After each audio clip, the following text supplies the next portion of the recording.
పోలి నడుచుకునిడి. ఈ మాట ఎవరైనా చెప్పగలుగుతారా? నేను క్రీస్తుతో పాటు నేను క్రీస్తుని పోలి నడుచుకుంటున్న ప్రకారం మీరు నన్ను పోలి నడుచుకునిడి. అంటే పునరుద్ధాన శక్తిని అనుభవించాడు పౌలు. దేవుని శక్తిని నువ్వు నేను అనుభవించాలా.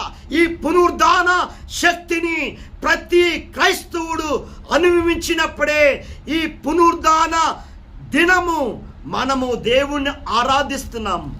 ఈరోజు ఆరాధన మన తండ్రిని ఆరాధిస్తున్నాం. హల్లెలూయా.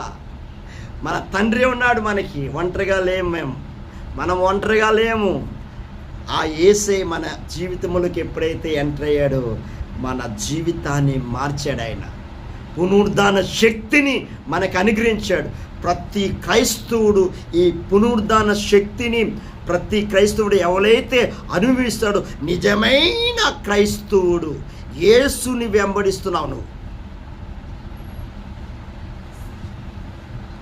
ఒక ఆదివారం పునరుద్ధాన దినాన్ని ఆరాధించుకొని ఏదో ట్రెడిషనల్ భక్తిగా ఏదో బైబిల్ పట్టుకొని వచ్చి ఒక గంట వెళ్ళి ప్రార్థన చేసుకొని వెళ్ళి మళ్ళా సోమవారం నుంచి శనివారం వరకు లోకములో హల్లాడుతూ రెస్టారెంట్లు, బార్లు, సినిమాలు, షికార్లు,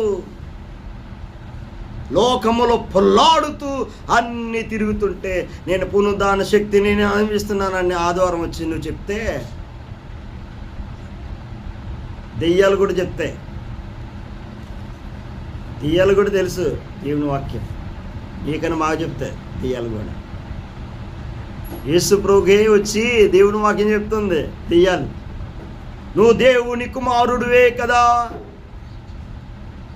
ఈ రాళ్ళుని రొట్లుగా తయారు చేసుకోవచ్చు కదా అనే దేవుడికే చెప్తుంది, బోధిస్తుంది.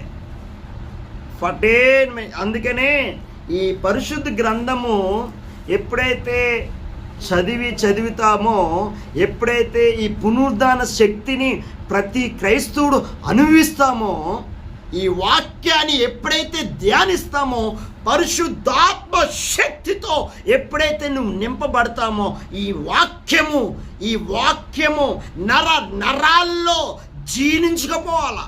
పరిశుద్ధాత్ముడు నీలోని నీ ద్వారా అద్భుత కార్యాలు జరిగిస్తాడు ఆయన.